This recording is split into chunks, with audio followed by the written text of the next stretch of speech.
Bom, pessoal, boa noite. Estamos aqui para mais um Hangout da Remada, diretamente transmitindo hoje num lugar especial, porque a ocasião é especial. Estamos aqui no Bar Açaí da Tolentino Filgueiras, em Santos, que nos ofereceu o espaço aqui. Aliás, quem não conhece, faça um convite para vir. Quem estiver visitando Santos para ver a volta à ilha, dá um pulo aqui no Bar Açaí da Rua Tolentino Filgueiras, no Gonzaga, em Santos, que é um bar muito legal, tem tudo a ver com a nossa tribo. O dono é o Lucas, amigo meu de muito tempo, pega onda também, rema, então tá tudo em casa aqui. Hoje a gente vai estar com essa pessoa especial aqui, o Fábio Paiva, dispensa apresentações, é o cara que a história se confunde com a história da canoagem polinésia brasileira e é o homem por trás da lendária, já, por que não, prova Volta à Ilha de Santo Amaro de Canoas Havaianas. 75 km de remada, revezamento, é um dos maiores desafios do mundo de canoa havaiana, acontece todo ano aqui em Santos, está na sua 16ª edição, ou seja, 16 anos de prova, não é pouca coisa não. Hoje aqui com a gente tem a presença do Jefferson Sestaro, que também é um cara bem conhecido, né? Ele tem o blog, o site dele, o Sestaro. Ele já há muitos anos cobre canoa polinésia e também canoagem oceânica. O Sestaro tem um trabalho dele frente à Confederação Brasileira de Canoagem, diretor técnico, tá certo? Isso aí, tá. Supervisor, né?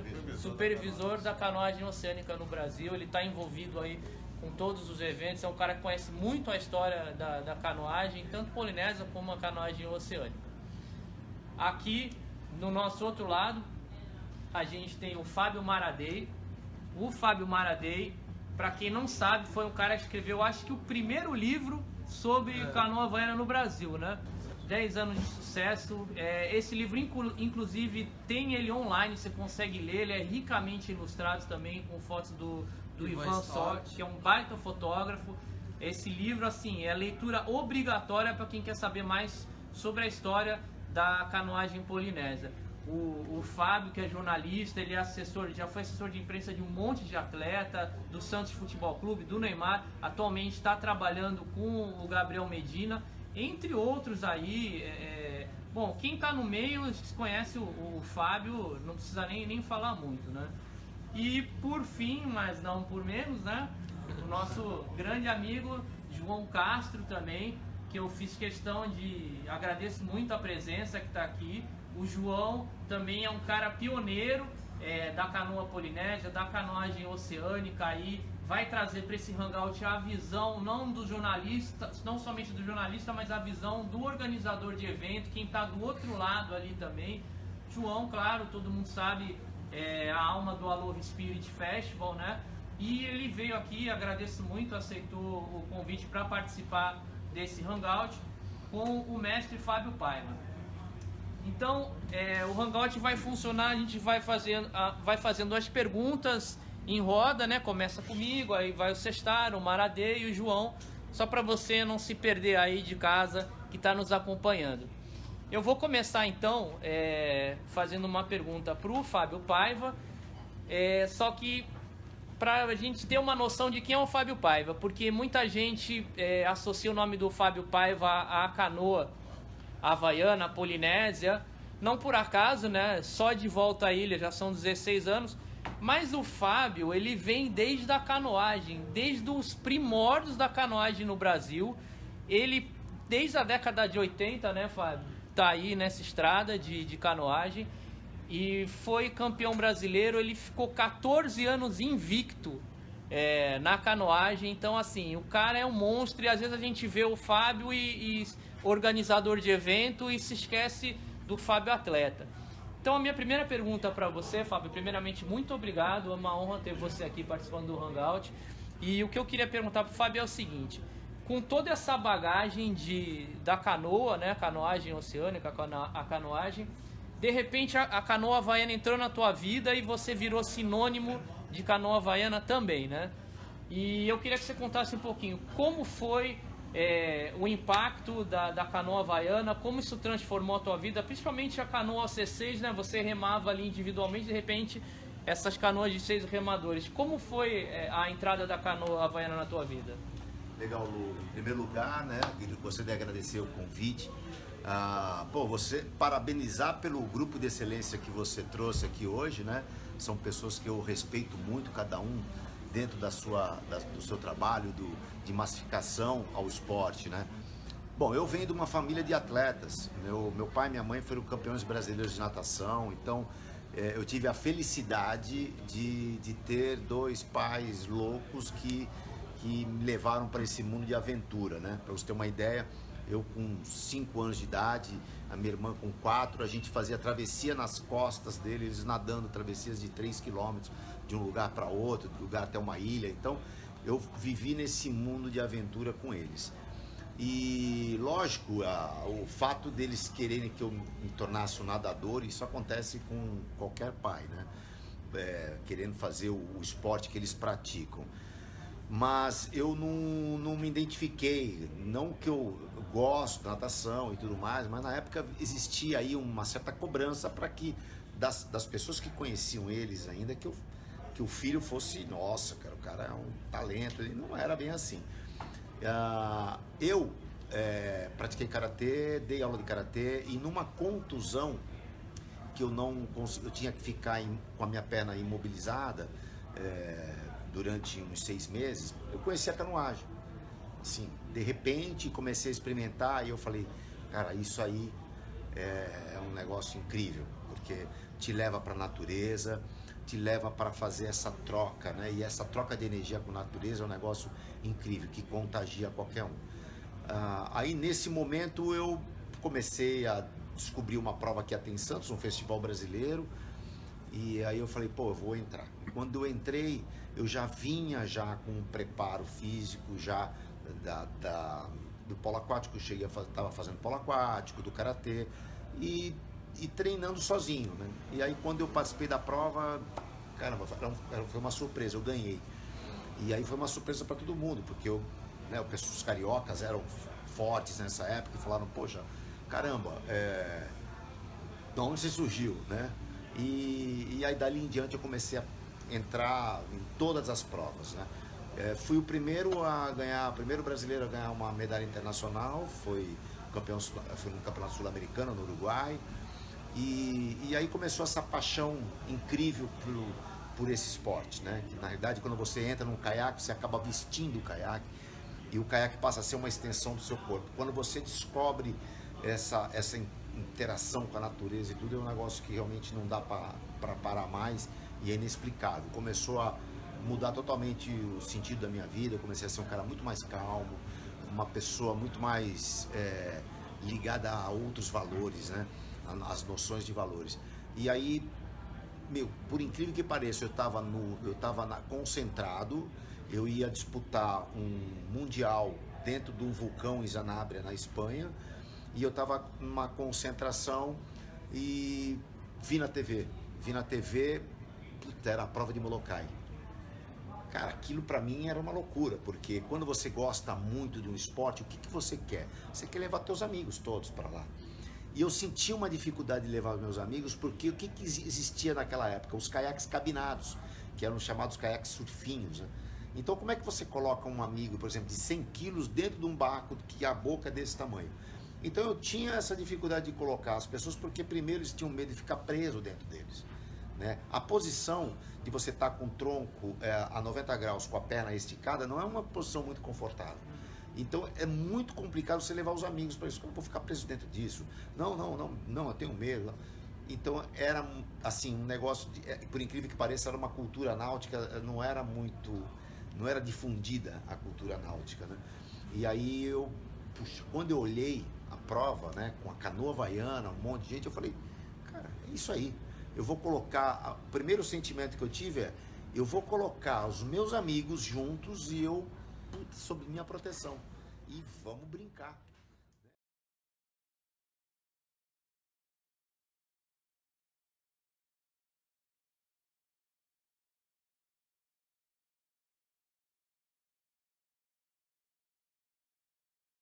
Um domingo, mas você leva a tua esposa, eu levo a minha esposa, tu leva teu filho, eu levo meu filho, nós estamos remando e elas estão fazendo amizade, daqui a pouco elas estão combinando de remar junto, e aí eu acho que isso integra bastante, e aí faz criar essa mágica da canoa havaiana, que eu acho que agora não foi um modismo, né? Foi uma coisa que veio para ficar.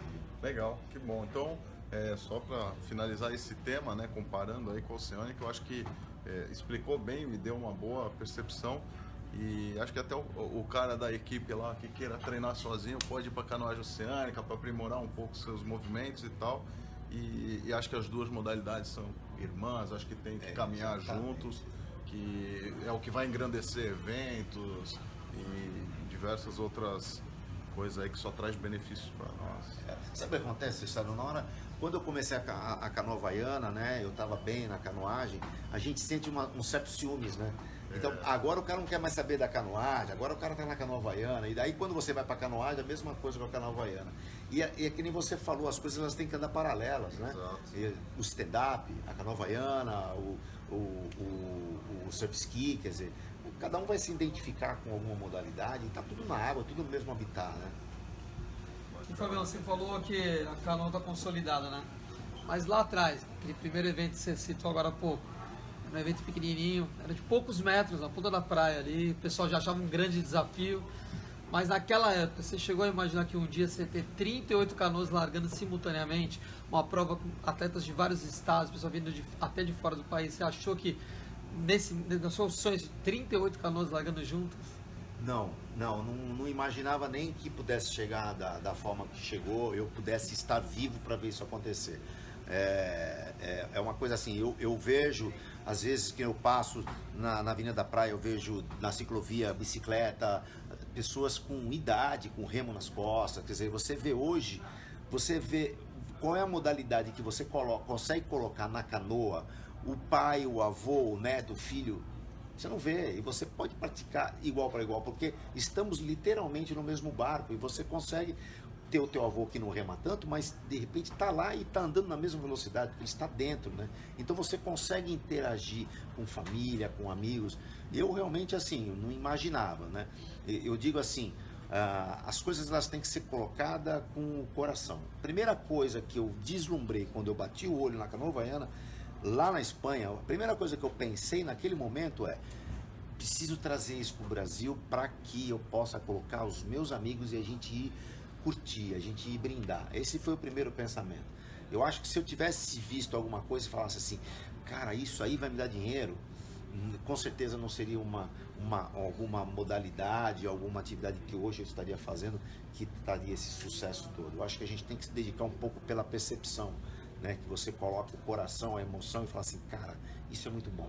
Eu acho que esse é o grande resultado. Eu fico muito feliz quando eu vejo um Aloha do formato que está hoje, né? Todo mundo, uma festa, reúne um monte de gente, com várias modalidades esportivas, porque eu sou um amante do mar. Então, qualquer atividade que eu veja que esteja relacionado a mar, eu sou um apaixonado, seja natação de águas abertas, seja de stand-up. Tá no mar, eu acho que isso é uma coisa fantástica. A minha ligação com o mar é o que me fez me apaixonar por essas modalidades. Vamos lá, minha vez. Prazer estar aqui. Fábio, eu vou fazer perguntas para você relacionada à organização ou especificamente a provas. E uma coisa que me chamou muita atenção quando eu estava pensando nas perguntas é a seguinte. Eu me lembro de uma professora minha na pós-graduação que falou assim, observem as tendências. Tudo aquilo que começa a despontar como tendência, quem entra primeiro é quem colhe os melhores frutos. Quem é um pouquinho mais covarde vai entrando depois que o primeiro se deu bem, é quem vai colhendo os outros frutos que restam, né? Na verdade, a Volta de Santo Amaro, ela entrou antes de qualquer sinal de tendência, né? Não havia uma tendência de provas de longa distância naquela época. Hoje você tem volta a diferentes ilhas, prova lá em Salvador e etc. A minha pergunta é a seguinte, mesmo não sendo uma tendência naquela época, o que motivou você a criar essa prova e sustentá-la até se tornar uma tendência, ou seja, anos depois? Então, João, é uma boa pergunta, porque assim, eu sinceramente, eu fiz uma coisa que eu falei assim, poxa, eu gostaria, eu sempre fui um apaixonado por longa distância. E assim, como era um treinamento de costume, eu fazia a volta à Ilha de São Vicente, que é uma ilha com puta, muito lixo lá atrás, infelizmente, muitas palafitas e tal.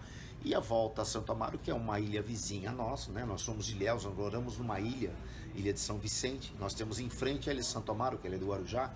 E a gente fazendo as remadas, eu falei assim, cara, mas que lugar legal, porque você tem algumas praias, as praias do Guarujá são belas, né? Com um recorte fantástico. Depois você entra no canal da Bertioga, você tem outros trechos, que água parada, trechos sinuosos. Pô, é um negócio bem dinâmico. E aí, nesse momento, eu falei, poxa, cara, vamos criar uma prova de longa distância, mas era uma coisa que eu gostaria de fazer. E não uma coisa que eu falasse assim, poxa, cara, eu vou tornar isso uma volta com 38 equipes. Eu jamais pensei nisso, né? Porque nós começamos com 7 equipes. E sempre, todos os anos, eu vou te falar a verdade, eu pensava e falava, é o último ano. Porque é uma loucura. Você sabe disso, você é um organizador de prova e organiza muito bem. Você sabe que para vender uma prova nesse sentido, imagina só, eu vou te abordar como um possível patrocinador. Eu vou falar, João, olha, eu queria que você me patrocinasse uma prova que é maravilhosa, velho. Quanto tempo a minha marca vai ficar exposta? Não, vai ficar o dia todo, né? Porque você larga e depois dá a volta e depois chega no mesmo ponto, beleza. Vai ficar o dia todo, E qual é o ponto auge, né, do evento? Bom, o ponto auge eu tenho que ser sincero. A largada dá quando todo mundo está dormindo e a chegada dá quando todo mundo já foi embora. É a realidade. Como é que eu vou vender um evento desse? É muito complicado. Então, o que acontece? A gente tinha que organizar ele com as inscrições e colocar do bolso, porque tem que ter barco de apoio, tem que ter uma estrutura, tem que ter um preventivo, tem que ter um emergencial. E é muito complicado, porque você vai organizar um evento e você é precursor do evento, você pensa, pô, se der legal, tudo bem, fez o que você deveria fazer. Mas se der errado, não é só o meu evento, é o esporte que vai para baixo. Então, cria uma responsabilidade muito grande. Então, eu pensei, aos poucos foi aumentando, mas foi um momento, João, vou te falar, foi meio na unha. Liga para as pessoas, pô, vamos fazer parte, pô, vamos embora. Se eu te falar, mais ou menos, quando eu acho que vingou, eu acho que eu tive certeza que vingou apenas há 3 anos atrás.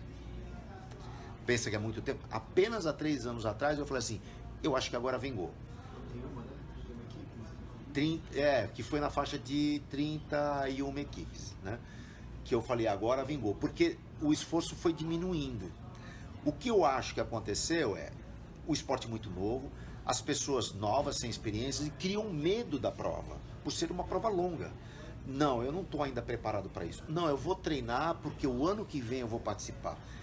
O que aconteceu com as equipes foram isso, elas foram treinando, participando do Aloha, participando de todas as provas que existem, criando esse costume de remar todos os dias, de estar motivado, porque ter prova motiva as pessoas a treinarem, então elas se sentem treinadas. Se eu faço uma prova por ano, a tua prova ajudou muito, porque você vê que as pessoas mantêm-se treinadas devido aos objetivos. E, isso faz eu captar pessoas que vêm treinadas e falar assim, esse ano eu tenho condição. Porque eu participei do Aloha, peguei uma colocação, porque eu participei disso aqui, porque eu já estou remando, porque eu treinei uma longa e fiz isso. Isso ajuda, né? Um ajuda o outro. E eu acho que foi um grande lance isso. A corrida de aventura também, porque a corrida de aventura, as pessoas se colocam, entram numa prova sem ter a certeza que vai terminar. E é esse o objetivo da Volta a Santo Amaro, você criar uma prova que as pessoas tenham consciência de que muito provável que não consigam terminar. Mas elas se prepararam, elas começaram a criar mais coragem nesses anos todos. Eu acho que aos poucos e vai aumentando gradativamente, tanto é que a gente vai aumentando o número de vagas aos poucos, né? Então eu acho isso. Hoje nós temos aí 38 equipes, eu fico muito emocionado. Vamos ter aí provavelmente uma largada histórica e de uma prova que começamos com 7, né?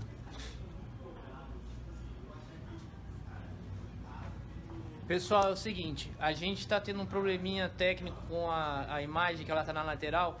Vamos dar uma pausa nesse live. Em 1 minutinho a gente já volta com outro live para tentar arrumar a imagem, tá? Tomar uma aguinha também.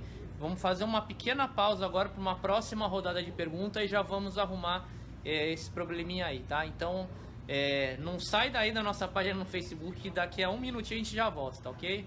Aloha! Estamos ao vivo de novo.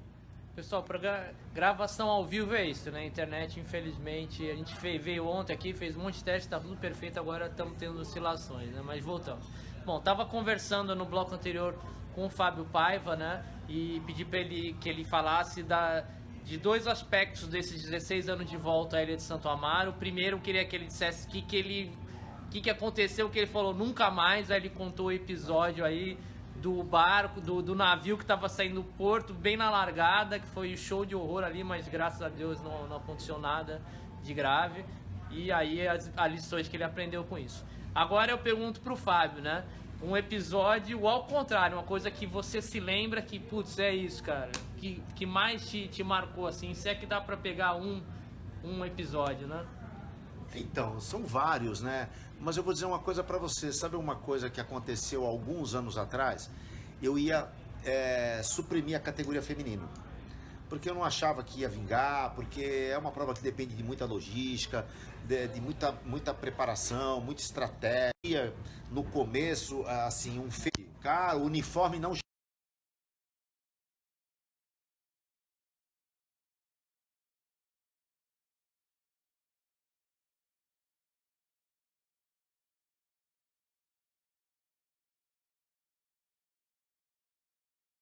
essa prova. A gente tem umas mulheres, que é um exemplo de raça, de força, de determinação, que vão pra prova com tudo, que, cara, aceita sentir dor e encara qualquer uma. Eu, admiro muito hoje eu ter, assim, insistido nessa categoria de ver a mulherada forte que vem pra essa prova, cara. Essa é uma das coisas que me deixa muito feliz. E cada vez mais mulheres, né? Cada vez mais mulheres, cara. A gente chega a 35% da prova com mulheres. E eu vejo que, assim, o nível da prova são mulheres que chegam mesmo para competir, para completar. São mulheres que vêm, assim, para se divertir também, sabe? Sim. Então, nada é diferente, sabe? Não é tempo ruim, vambora. O barco quebrou, vambora, e continua sozinha, como aconteceu uma equipe de Floripa, o barco quebrou, elas continuaram sem apoio de terra, sem apoio de água, sem se alimentar, e foram até o final, sem troca, né? Então é incrível, cara, impressionante. Legal, acho que até pegando o tema aí que a gente está falando do feminino, né? Eu queria tocar um pouco num outro paralelo também da VAA, que é o Dragon Boat, né? Você fez recentemente um trabalho com as mulheres, Kaora, se não me engano, o nome da ação, uma ação muito bacana, por sinal, quem não conhece, procurar um pouco aí no Outubro Rosa, né? E diversas outras ações.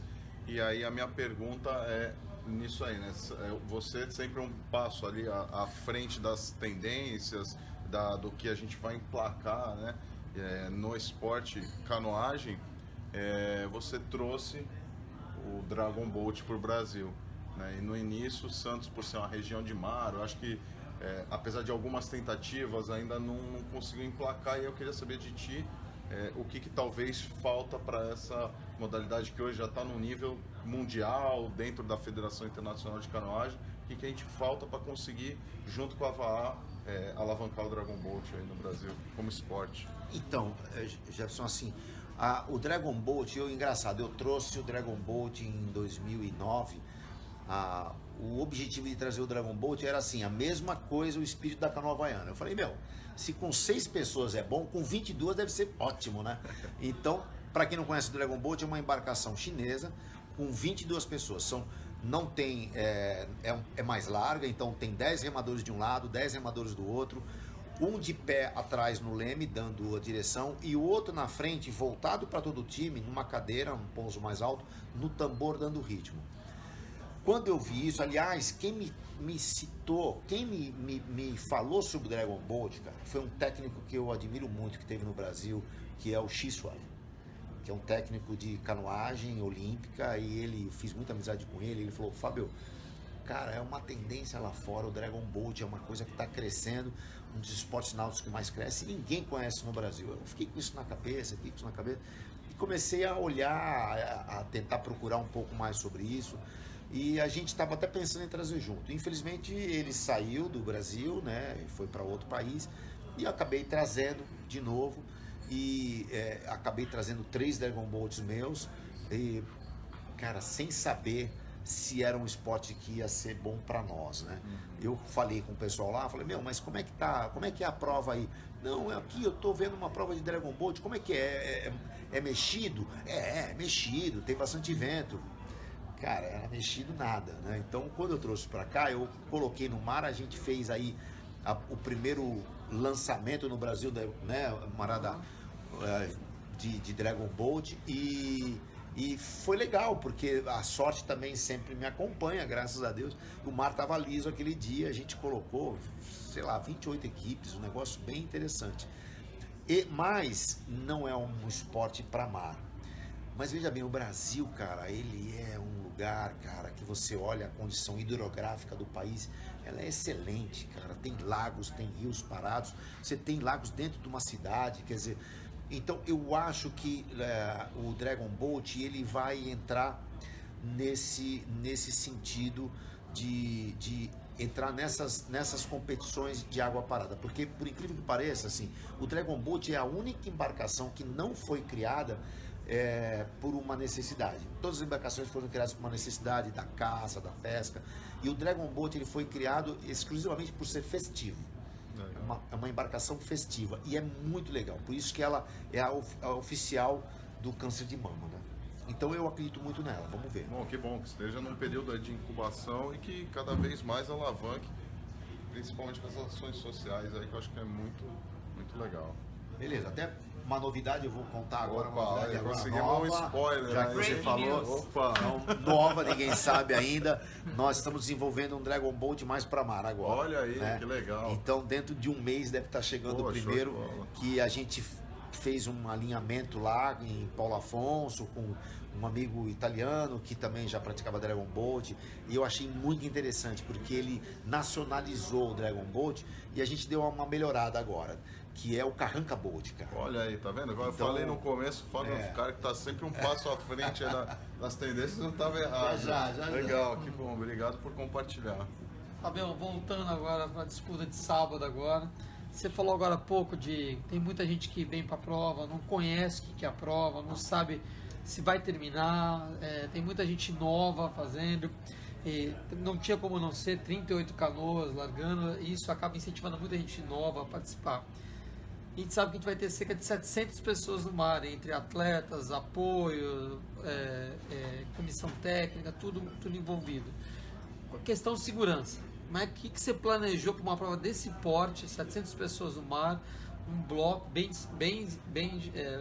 longe do outro, as canoas, tem algumas canoas que fazem para 6 horas, outras fazem para 7, outras para as 9 horas.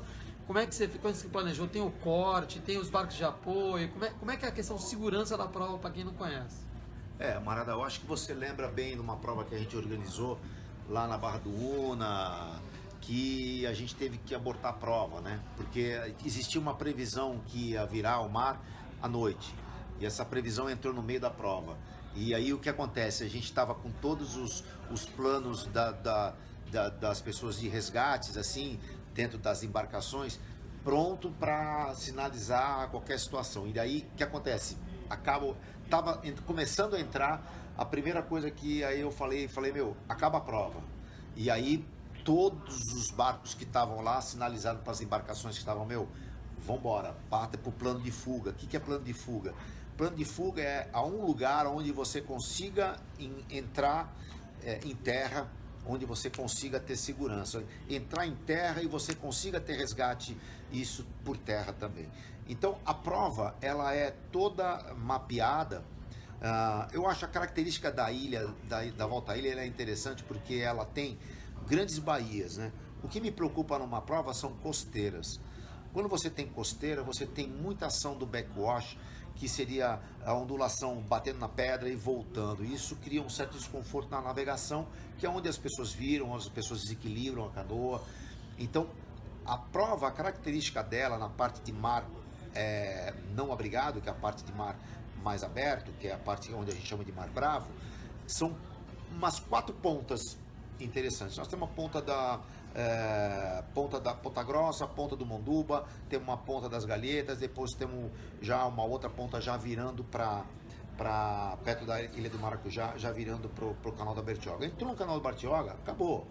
Trechos água parada, trechos sinuosos, muda totalmente o processo estratégico de cada equipe.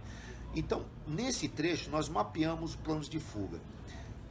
Fizemos 4 capacitações de todos os juízes das embarcações que vão em cada embarcação das equipes.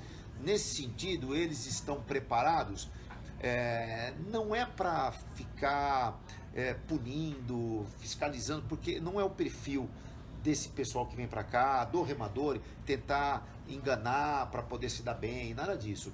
Mas esse cara, ele vai me sinalizar o seguinte: tô vendo um cara que estava meio alegre e agora ele está um pouco encostado ali. O que acontece com ele? Ele está passando mal, está com algum enjoo, ele está passando mal. Nisso, o meu juiz, ele já entra em contato comigo, ele já sabe mais ou menos aonde que ele está. Se ele tiver num trecho que vai pegar muito mar bravo ainda, eu vou lá resgatá-lo. A gente tem uma equipe médica, a gente tem paramédica, tem enfermeiro, tem todo o atendimento a bordo para poder cuidar dessa pessoa. Ou colocar no barco, acionar a ambulância e deixar em algum plano de fuga. Se ele ainda vai, vamos supor, no trecho da ilha, ainda estiver perto da praia da Enseada, eu vou resgatar. Mas se ele estiver perto da praia de Poranga, que alguns quilômetros ele já está entrando no canal da Bertioga, eu falo, deixa vomitar mais um pouco que vai passar. Então, tudo isso, todos os staffs, juízes estão preparados para isso. Fora isso, todas as embarcações a gente toma um cuidado para que elas passem a inscrição. Porque na inscrição a gente já identifica a embarcação que tem condição. O que é a condição? Eles têm que atender, numa situação de emergência, todos os que estão a bordo e mais os 6 que estão na canoa e rebocar a canoa. Então isso dá uma certa segurança porque eles têm o autorresgate dele. Logicamente, em qualquer falha, a gente tem o nosso autorresgate também. Mas mudou a situação de mar ou precisa a canoa não tem mais condições de navegar e precisa, ele vai buscar no plano dele qual é o plano de fuga mais próximo de onde ele está. Então, dali ele consegue encostar no plano de fuga, a gente consegue ter resgate por terra. Então, tudo isso a gente pensa assim, muito treinamento. A gente vem nesses anos todos tentando manter, lógico, vai aumentando o número de equipes por ano, mas a gente tenta manter já as pessoas os anos todos. A gente tenta manter o máximo e o que não dá capacidade. Os staffs, a equipe de resgate. Então, inclusive desse ano, no briefing amanhã a gente vai ver, a gente criou um educativo. A gente foi sinalizando e gravando a imagem. Ele vai conseguir durante a prova falar, putz, aquela ponta é uma ponta que tem que tomar cuidado, entendeu? E a gente tem o corte igual na prova de aventura, se a equipe não atingir aquele nível, aquele horário, ela já é cortada porque ela não tem condição mesmo de seguir. Tem que ter, Maradei, porque assim, a gente entende que a equipe que não chegar em 4 horas e meia no canal da Bertioga é uma equipe que provavelmente vai chegar durante o dia. E isso vai dificultar qualquer tipo de ali. Tem que rebocar as suas canoas e seguem diante a chegada. É na questão da segurança e questão do barco de apoio. Cada um é responsável pelo seu barco de apoio, cada equipe. Mas acontecem imprevistos, barcos de apoio que quebram tudo. Como é que você pode prever isso? Uma equipe que está continuando sem barco de apoio é um risco maior? Veja bem, dá pena, né? Porque a gente como organizador, a pessoa fala, poxa, me dá uma água, eu preciso de uma água. E a gente como organizador, a gente não pode dar. Você imagina que é uma prova estratégica. Vamos pôr uma equipe que chega e fala assim, se meu barco quebrar, eu vou levar 5 litros de água, 10 litros de água na canoa. E tem outros que vão dizer assim, cara, eu não vou querer 10 quilos a mais na minha canoa. Estratégico, né? Então, veja bem, aquela equipe que fez um plano estratégico de levar 10, 20 litros d'água, que está carregando aquilo tudo numa forma preventiva, se acontecer alguma coisa ele pode continuar, barrinha energética, gel e tudo, e a outra equipe não está levando nada, como é que a gente vai ajudar uma equipe nesse sentido? Então a gente até força o cara a desistir, mas a equipe é casca grossa, às vezes querem continuar. E as equipes são resilientes que estão no barco, que começam a ligar para outros barcos para alugar e acabam alugando outro barco no meio da água, para tentar ir atrás e mesmo que seja lá para o final, continuar dando suporte para a equipe. Né? Então tudo pode acontecer, é que nem a gente estava falando, é uma prova dinâmica, onde terminar a prova, cara, é um marco. Eu falo isso, acontece muito isso, as pessoas agora, elas estão naquela mentalidade de que, puxa, cara, eu quero ganhar, que equipe que tá, eu vejo eles se inscrever, mas quantas tem na mista, quem é que tá na mista, e tem um pouco essa especulação para ver um lugar que ele possa ter uma colocação maior, mas pode ter certeza que no meio da prova eles querem chegar, não importa mais colocação, e esse é o espírito da Volta à Ilha, é colocar as pessoas nesse desafio, eles voltam muito mais unidos, quando ele começa e ele termina uma outra pessoa, e eles, assim, eu até falo assim, não escolha o mais forte, escolha assim, os que vocês querem estar mais juntos, né? Porque durante a prova é aquele bem querer, você tá cansado e você vê a tua equipe lá dando o máximo, quando tu pula na água, tu vai querer dar o máximo também, você tá cansado, tá arrebentado, tem vontade até de parar, mas você se supera porque você fala, cara, eu vou ajudar meu time. É esse espírito que tem que ter na Volta à Ilha. Tá. A grande dificuldade de bater esse papo, de conversar com o Fábio é que assim, conforme ele vai falando, vai passando na minha cabeça mais umas 10 perguntas que eu gostaria de fazer. Tanto que isso me levou a mudar a segunda que eu ia fazer. A segunda estava bem relacionada a patrocínio e você deu uma beliscada na resposta da minha segunda pergunta, quando você respondeu a minha primeira. Aí eu aqui viajando, porque eu sou de fato um entusiasta, eu gosto dessa prova, como eu gosto de outras provas, eu acho elas interessantíssimas. Minha cabeça fica pensando, cara, como fazer? E assim, a gente tem 3 pilares financeiros de uma prova. Poder público, quando ele investe de alguma forma, através de estrutura ou investimento em grana. As inscrições dos atletas e quando a gente tem iniciativa privada que está investindo, né? Seja lá, às vezes uma iniciativa privada entra e te dá as camisetas, já é um custo que sai da nossa planilha e um pesado, né? E você fala com muito orgulho das 38 canoas, né? E tem que ter, né? E é óbvio que quando você fala com orgulho de 38, eu tenho certeza que no teu subconsciente você está pensando, imagina uma largada com 100. Muito bem, a pergunta é a seguinte: evento esportivo é experiência. O cara volta se ele teve uma experiência boa, não necessariamente um resultado bom. E a experiência diz respeito a tudo aquilo. Desde a hora da chegada, do congresso técnico, encontrar amigos, fazer amigos, competir, chegar sei lá em qual momento, e uma festa, no final, sei lá.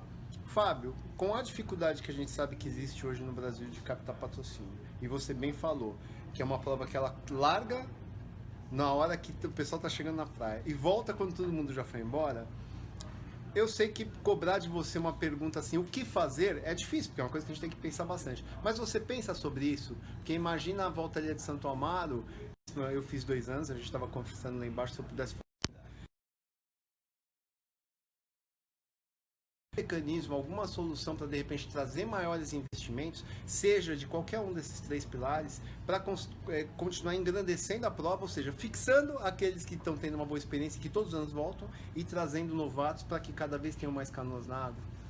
Então, João, é sempre muito difícil, né? Você imagina que hoje eu acho que o caminho talvez seja lei de incentivo, porque você chegar hoje numa empresa e você tirar um dinheiro dela, é muito mais tirar um dinheiro e ele começa a pensar, poxa, mas espera aí, caramba, eu vou aportar isso no seu evento. Quando você fala de lei de incentivo, ele você está passando para ele que, veja bem, ele tem X%, 20% mais ou menos do seu imposto, que ele vai, em vez de destinar ao município, ao estado, ele vai destinar a um evento. E ele colocando, né, pagando o imposto dele, não é uma isenção fiscal, mas ele de repente ele está lá colocando e ele tem ainda a chance de a marca dele aparecer, aparecer como imagem, né? Eu acho, veja bem, a grande tendência para nós é esse lado, porque você bater na porta é uma coisa que cara, eu não gosto, João, eu me sinto muito mal e é uma coisa que você vai estar pedindo, né? Pedindo é uma coisa muito ruim. Eu acho que a grande tendência é exatamente isso. A gente tem muito a mídia do nosso lado, a gente tem assessoria boa, a gente tem uma cidade aqui que ela abraçou o esporte. Sabe que eu escutei uma coisa interessante de um grupo que, conversando comigo dentro de um bate-papo, né, entre eles falou assim, cara, sabe o que é engraçado?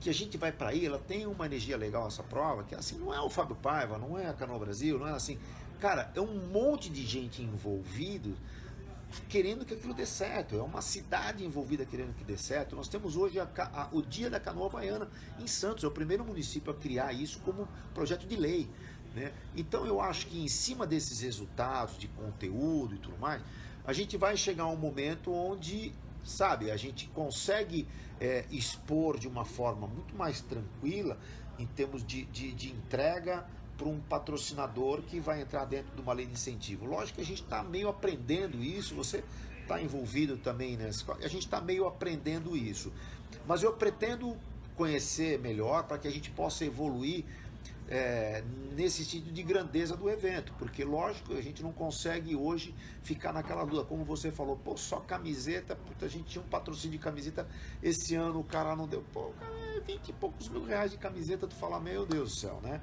Uma coisa que você não esperava. Eu acho que a primeira coisa quando você coloca a tua cara para bater para um evento, e você sabe bem disso, é o risco, cara, senão você não faz. Eu vou fazer o evento de qualquer jeito, seja para ganhar dinheiro, seja para perder. Eu estou disposto a fazer isso? Estou disposto. O que isso me traz?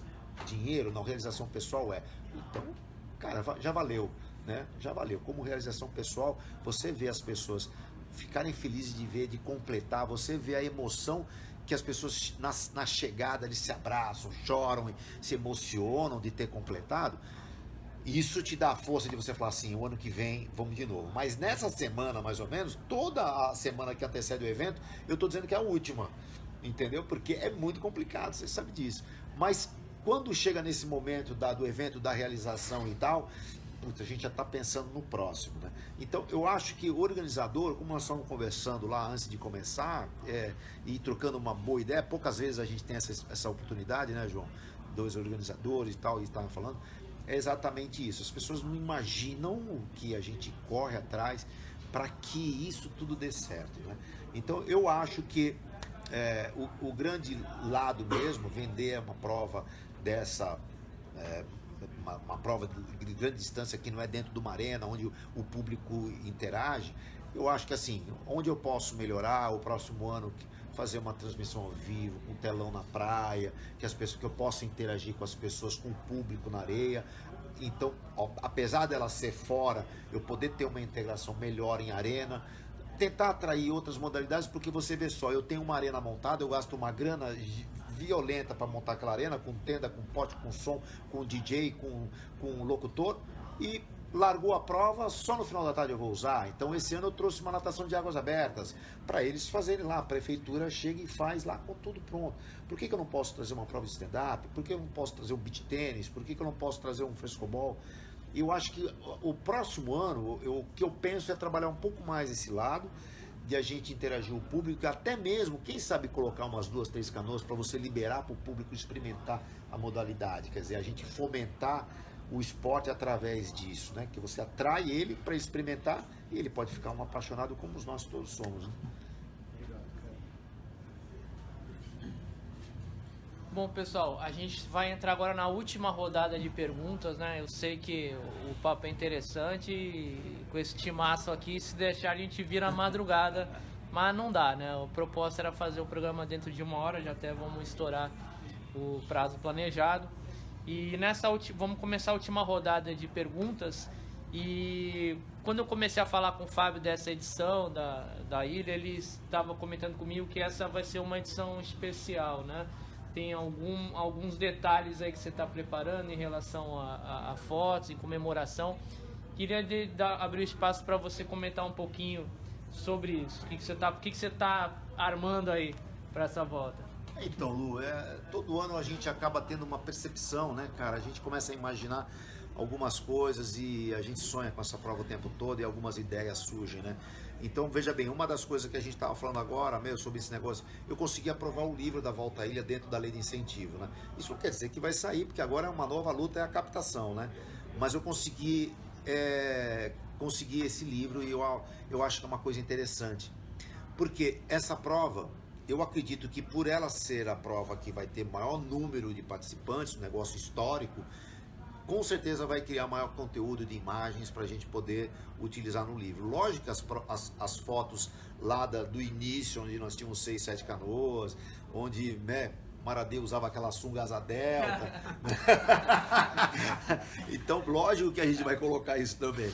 Mas eu acho que essa prova vai resultar nisso. E o que vai acontecer? O ano que vem vai ser a prova vai ser dia 14 de março, como eu estava falando, a gente estava pensando em não fazer mais, mas eu estou pensando já no 14 de março de 2020 vai ser a 17ª edição da Volta de Santo Amaro e nós provavelmente vamos fazer o lançamento do livro na prova, onde todos os integrantes vão ganhar um exemplar do livro e em comemoração a 20 anos de Canoa Havaiana no Brasil, cara. Eu acho que o ano que vem vai ser mágico e o que vai ter, o que vai fazer ele ser mágico é com certeza essa edição. E uma das coisas interessantes também, que é muito bom a gente frisar, eu gosto muito de história.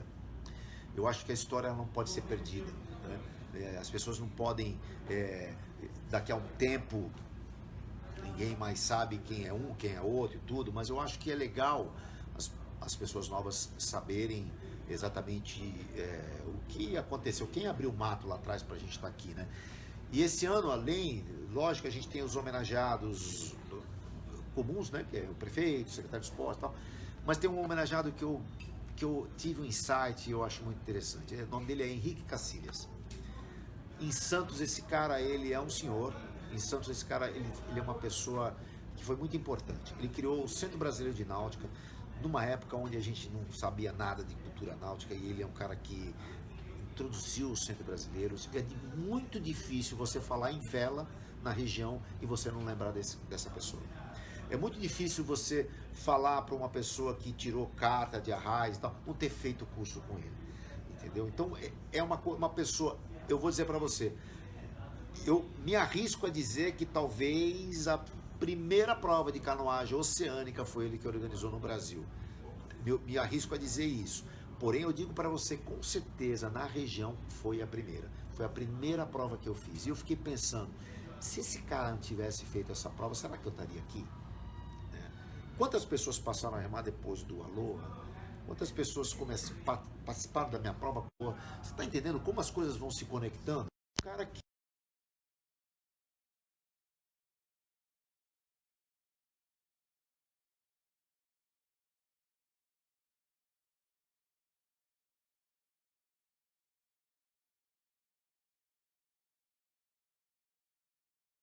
falaram, cara, não podia ter pessoa melhor. Merece isso, eu acho que isso tem que ficar na história. Muita gente não sabe disso, muita gente mesmo, mas eu tenho certeza que a gente pode contribuir para as pessoas saberem que de repente, né, como é que o Fábio Paiva entrou no esporte, porque ele fez um evento onde eu olhei e falei, pô, eu quero participar, né? Então, pô, eu devo, o esporte em Santos Náutico deve muito a ele, e eu acho que essas homenagens a gente deve fazer para as pessoas em vida. E depois que morre, bicho, já era. Mas esse cara merece e todo mundo, tenho certeza, que vai curtir muito essa homenagem. Bom, legal. A minha última colocação aí para que você opine sobre o tema. Eu tinha preparado uma pergunta e tal, mas como o João bem disse, a gente acaba mudando. Você meio que me respondeu sobre o que eu ia perguntar, colocando na tua pauta anterior, que foi falando no entretenimento que tem durante o evento, quando as embarcações estão na parte de fora ou no canal do porto, o que o público está ali vendo. Eu ia te perguntar se um dia nós teremos uma volta à Ilha de Santo Amaro para um individual, né, com solo, em dupla e tal. Eu sei que é uma coisa mais trabalhosa, já existe essa volta, talvez não seja o norte certo para a pergunta que eu faria. Então você veio no tema do ali no meio da arena fazer alguma coisa. Você já deu a dica de que vai ter uma prova de natação. O que a gente pode fazer para acrescentar ali e colocar para quem não está na competição de canoa e fazer ali uma competição, como você falou, a experiência da vivência da canoa, ou de repente uma competição, uma etapa de campeonato, ou caiaque. enfim, eu sei que carregar o mundo nas costas é muito difícil, ficar tudo em cima do organizador só, mas onde que a gente junta esforços, né? Por exemplo, tem o João aqui que é um organizador, eu que acabo tendo uma parte também de confederação, que Santos até tá devendo para a canoagem oceânica aí, a VAAS, que já tem uns 2 anos até, talvez ou mais, que não tem uma competição oficial na cidade. O que a gente consegue aí chegar? Então, você sabe, é uma boa pergunta. Eu acho que, na realidade, é isso mesmo. A gente tem que unir excelências, né? Como você na tua unidade, o João, né? A gente tem outras pessoas de beach tênis, e eu acho que de stand-up, né? Eu acho que a gente tem que unir essas excelências e, cara, e falar assim, olha, cara, tem uma arena pronta para cá, não vai gastar nada, vamos fazer alguma coisa.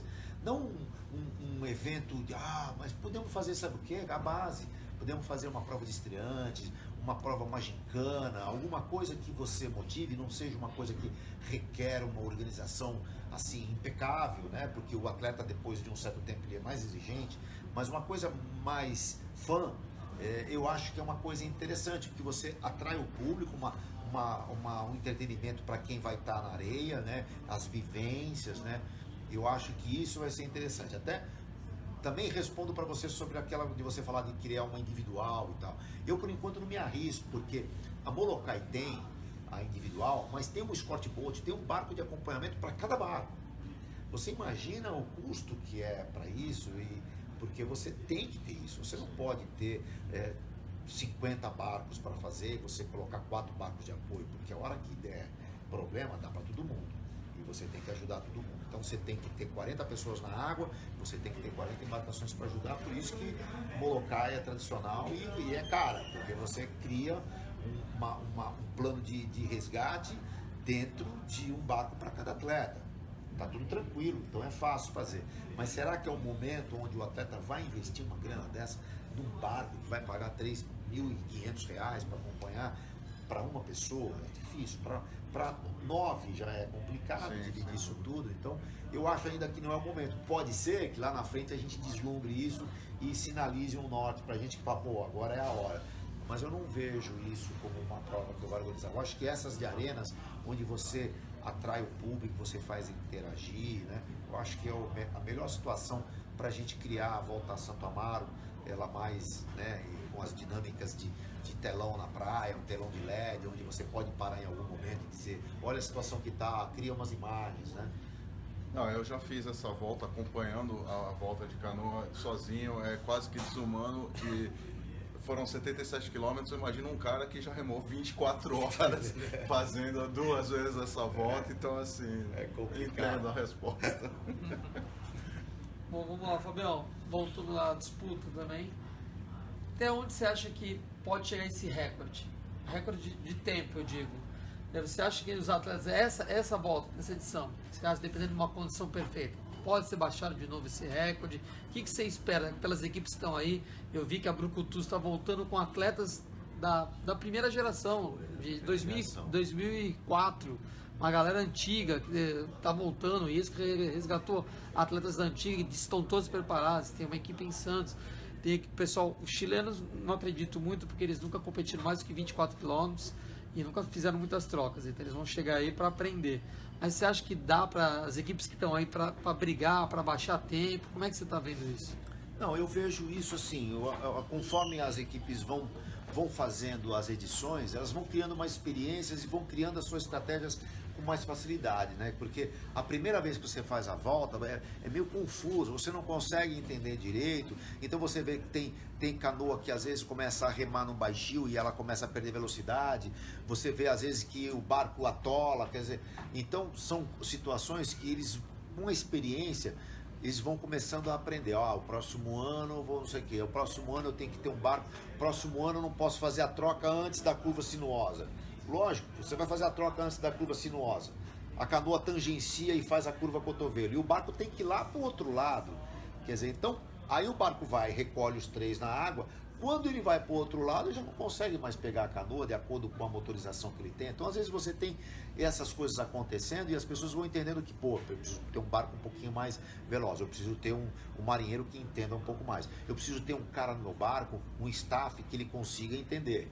eu consigo ter um staff que o cara esteja controlando e ele fala assim, puta, tá caindo a velocidade, faz a troca logo, tal. Isso são os pontos estratégicos que as equipes vão adquirindo. Logicamente, junto a isso, tem o fator também que a gente tem da maré, né? Então, veja bem, nós estamos numa ilha, quando enche a maré, ela enche assim. Então, você vai passar para cá, você aqui está pegando a favor, mas no estofo dela, pega o resto contra.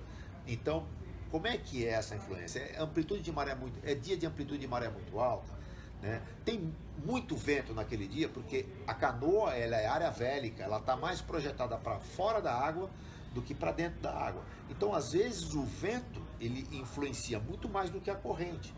Então, depende da corrente, ele não influencia tanto. Da maré contra, são pré-mar e baixa-mar que não tem tanta amplitude, que a corrente está contra, mas o vento tá a favor, ótimo, boa, vamos embora.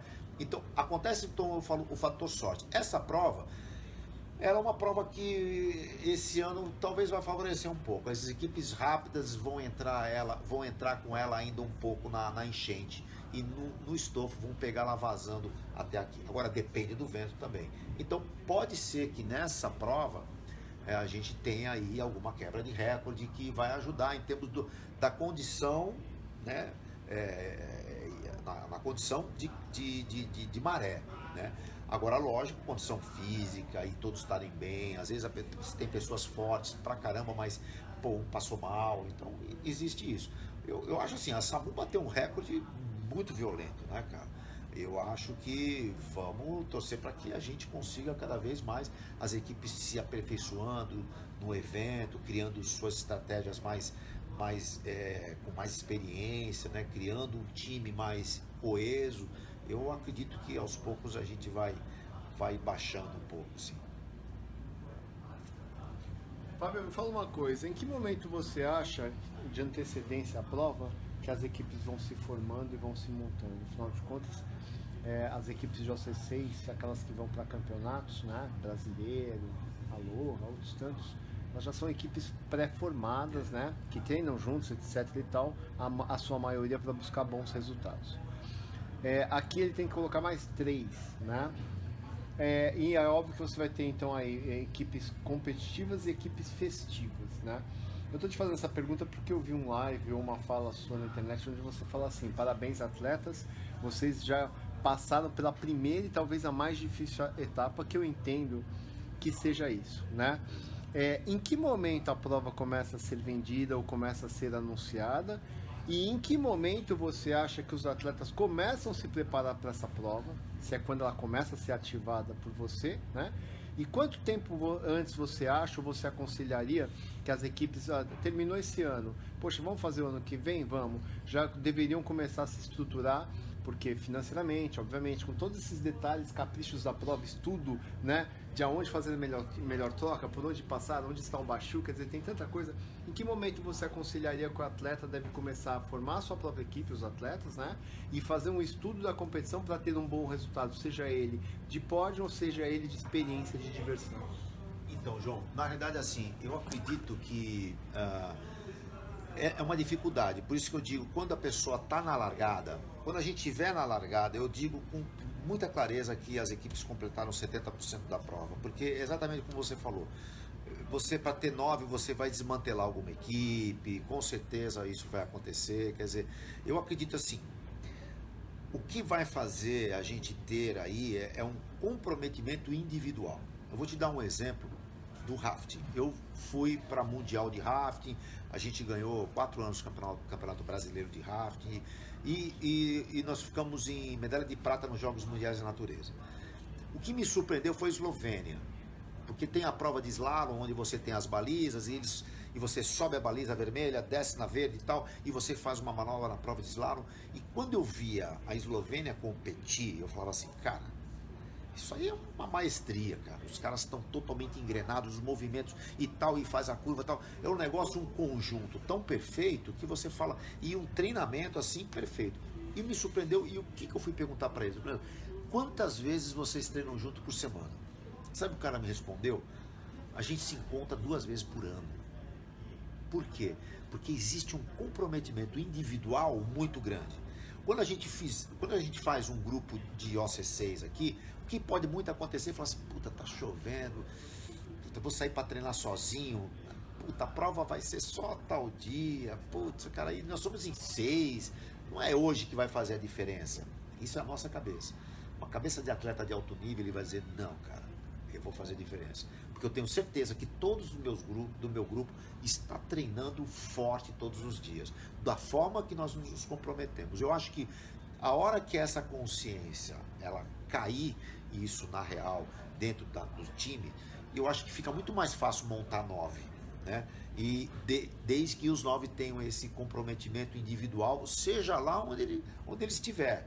Porque é muito complicado. Você sabe que se a gente for combinar uma coisa em 3, já é complicado. Combinar em 9, então, né, já é complicado mais ainda. Então, eu acho que a hora que essa consciência, essa maturidade de competidor começar a entrar forte, muita coisa vai mudar. Eu acho que para a volta a Santo Amaro, com certeza, esse comprometimento individual e depois combinar de se encontrar junto para afinar sincronismos, afinar estratégia. Nós vamos ter equipes fortes, bem treinadas, cada vez mais capacitadas para fazer a prova, como a minha prova, como a sua, como qualquer uma.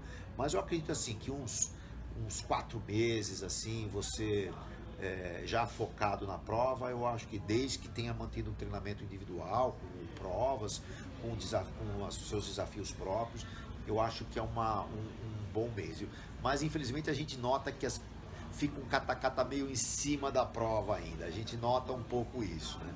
Mas vamos tentando mudar, porque o evento vai crescendo, as pessoas vão querendo, acabam a prova, já ficam comprometidas para querer participar da outra, mas isso só acontece mais próximo do evento, não tem como. Aliás, as inscrições elas abrem bem antes, né? Divulga pra gente aí já como tem a data de 2020, Sim. Quando que abrem as inscrições já para os atletas se programarem aí com Exatamente, é nesse intuito, porque veja bem, a gente não pode mudar a data. Então, você hoje comprando com 10 meses de antecedência a sua passagem, você fazendo um bom planejamento de custo disso tudo, que fica tudo muito mais barato. Você vai fechar a tua passagem 8 meses antes, você vai fechar um hotel 6 meses antes, quer dizer, começa a ter um estudo estratégico financeiro do time, né? Que tudo isso faz parte, né?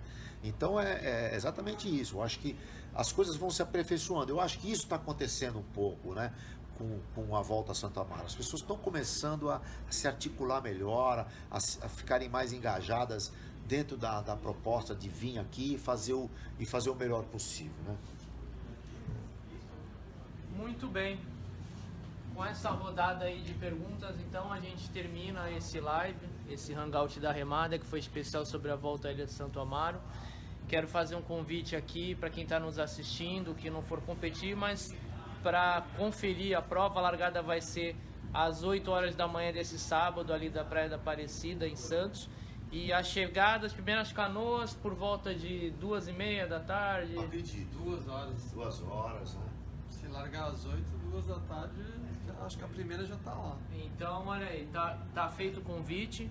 Quero agradecer em especial a todos os participantes aqui, em especial ao meu amigo Márcio, da MS Content, que me deu uma força aqui fazendo as filmagens aqui. Obrigado, Márcio, obrigado a todos da MS Content. Agradecer ao Lucas, do Baraçaí, que ofereceu o espaço pra gente aqui, e além de tudo é um dos patrocinadores da Volta à Ilha. Então, quem tá vendo e vai competir, vem conhecer o bar aqui, fica no Gonzaga, Rua Tolentino Filgueiras. Decoração tem tudo a ver com a gente, com a nossa tribo, e altos pratos também. Agradecer ao Sestaro, muito obrigado. Eu que agradeço. Grande mestre Fábio Paiva, uma honra tê-lo aqui. Fábio Maradei, mestre. Obrigado. Também. João Castro, o cara que faz as coisas acontecerem aí do Aloha. E é isso, gente. Muito obrigado a todos vocês. Lembrando que a gente vai estar fazendo uns lives ao vivo durante a volta à Ilha de Santo Amaro, só pelo nosso Instagram, Aloha Spirit Club. Então, no sábado, quem quiser acompanhar, dá um confere ali, a gente vai estar fazendo live. O Bonfá vai fazer também, ele vai ser locutor da prova. Era para ele estar aqui hoje, mas infelizmente não deu o Bonfá aí por questões profissionais, mas ele vai estar lá fazendo a locução. Eu e ele vamos estar fazendo lives, ele no perfil dele, eu vou estar fazendo no Aloha Spirit Club. no Instagram. Tá feito o convite. Muito obrigado. Então, nos vemos sábado na volta à Ilha Santo Amaro. Aloha! Aloha!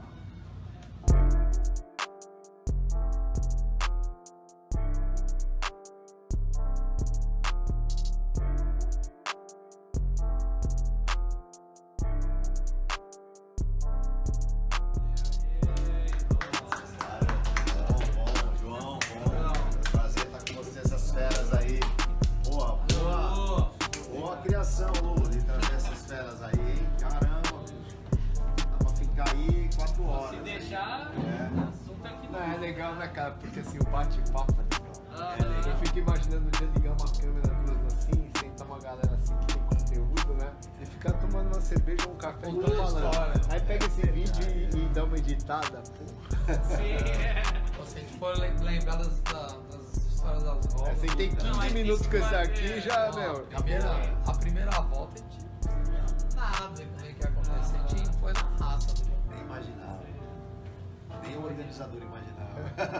Eu lembro, teve uma hora que a gente tava em terceiro, pô, a equipe virou na nossa frente, você tava em segundo. Aí a gente tava, que nem louco, meu, tava nem na metade da prova. Só que nem louco, esguelando mesmo pra. Vamos! Com a faca nos dentes. Tá na hora, aí isso aqui é louco. A gente tá no canal de Vertical. Sabe que você tava falando da corrida de hoje? Ó, viu? Não você terminou. Não, daí depois entrou no canal, meu, pô, nem calhava, porque ninguém sabia. Ninguém sabia. Dava na Eu achei quantas